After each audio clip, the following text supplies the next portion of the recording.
What's happening? We're back.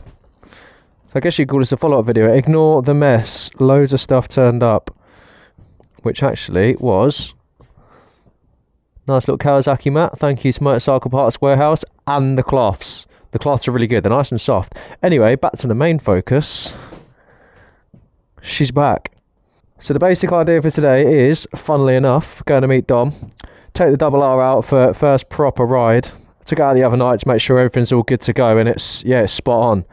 Superbike factory have actually done me a solid getting this bike done, fixed and returned in such a short space of time, especially when you consider that some of the bits they had to send off to get done because they don't do it in-house.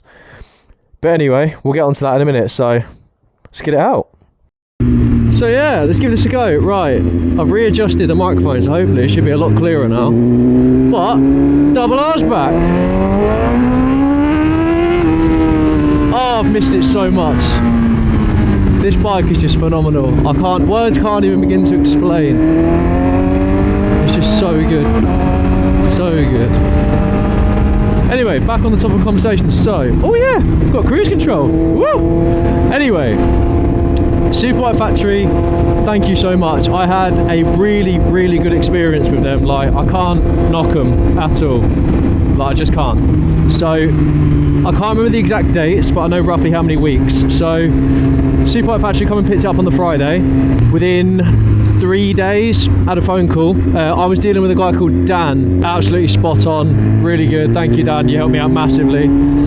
So Dan basically called me 3 days after and said, look, we've diagnosed the issues with the bike. This is what we found so far. ABS sensor needed replacing. Relatively easy job. Speedo, so the actual clocks, they'd shorted out and it had caused an issue internally to the clocks. So they had to get those sent off to be done because that's not something they do in-house. He said the reason the clocks have had this issue is shorted out because there was a burn mark in the wiring loom. So he gave me 3 options there and then. He said we can send the bike off to get repaired. He said the only downside is the clocks have to go external, so it could take up to 6 weeks. Second option, no quibble, money back, no questions asked, take your money back, do whatever you want to do with it. Well, they also offered me another 3 options for S1000RRs for the same sort of spec, mileage and year. So as far as options go and actually trying to sort something out, you can't moan at that. They couldn't possibly, or at least Dan definitely couldn't have offered me anything else. Obviously I opted to go for keeping the bike because I just started to get used to riding it, and I don't know, the spec on it was good. All the rear sets, carbon frames, all that good stuff. So yeah, kept the bike. So that was 3 days in. Within a week and a half he called me again and said just give you a little update. We've sent the clocks off. They received the clocks, they had a look at them, and unfortunately they're not repairable. I said, okay, well, what's the next steps from here? He said, well, we're going to order a new screen. They ordered the screen. He said, we've still got to send that off because it needs to be calibrated to the same mileage and everything like that. So not a problem. So he'd done that, sent that off. In that meantime, wiring loom had been replaced, ABS sensors had been replaced, the bike had been completely stripped down. I mean, it came back spotless. They cleaned every single little bit of this bike. Like, nothing was left. It was spotless. So I was very happy with that. And then yeah, fast forward another couple of weeks. This gets to week 4 at this point. Everything could be done. It had been replaced. I had a phone call from Dan on the Friday last week now, I think this is, to say, look, just let you know, bike's all done and dusted. He said we're going to get this out to you on Monday. Is that okay? I said yeah, perfect. So you think within 4 weeks, going on to 5 weeks, including the delivery for the pickup and drop off, they've taken the bike in, diagnosed the issues, given me 3 options of what they could do for me, got it repaired and got it sent back to me. Now, one of my good mates, he's had a very opposite experience to this, and he bought his bike through a dealer. That's not something we're going to go through today, but it just goes to show that Superbike factory have done, I think they've done amazing with this, to do that in such a short space of time. And then, little cherry on the cake, whatever you want to call it, I bought a set of gloves from them ages ago, these Alpine Stars that I'm wearing. Well, not these exact ones, but these Alpine Stars. In that little sort of thumb pocket there where the wrist strap is, they'd separated the leather for the fabric. Annoyingly, I paid cash and I didn't have a receipt, and I said to Dan, I was like, look, I don't know if you'll be able to do anything, but these gloves are torn apart, and he said, oh, I'll ask the team who deal with it, the retail side. He said there's nothing they can do about it because I've got a receipt, da da da da da.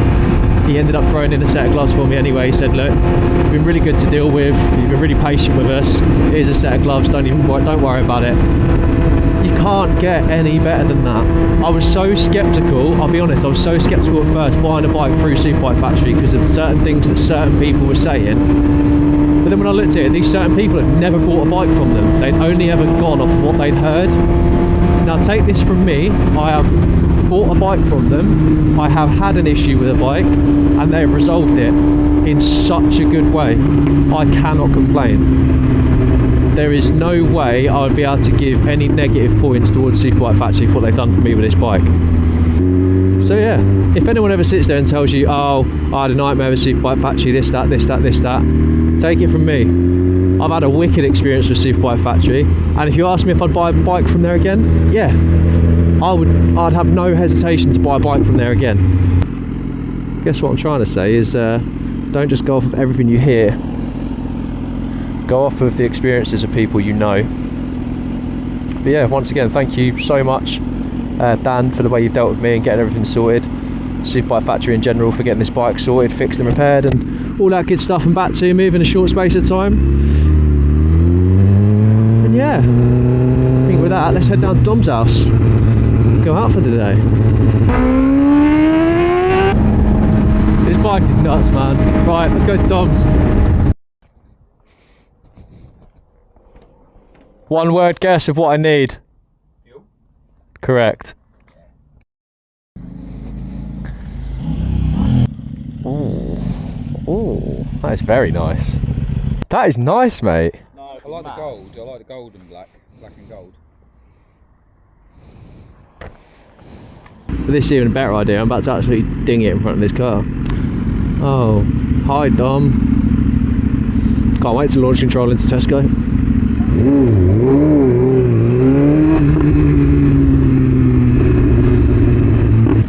Oh, you just took my spot after deciding last minute, you arsehole. Oh, it's pay at pump only, I'm not fucking going in there.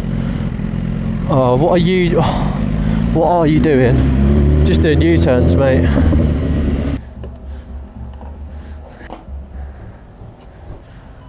No, ours the other night was the best one. It was just funny. I mean, let's be real, it wouldn't be a day out if I didn't have to fill up though, would it? I gotta get a Red Bull in a minute as well, by the way, so.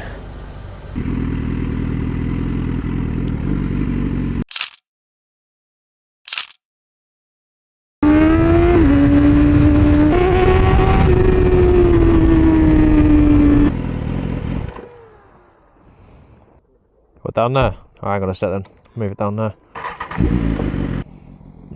Yeah, go on.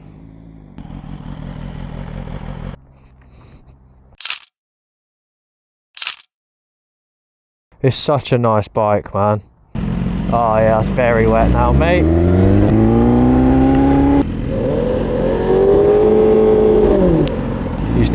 You need to dump the clutch more. Yeah, we had such a shit summer, didn't we?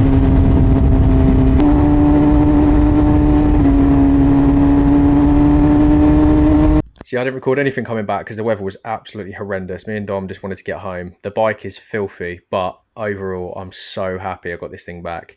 Rides good, feels good. It's just an absolute animal.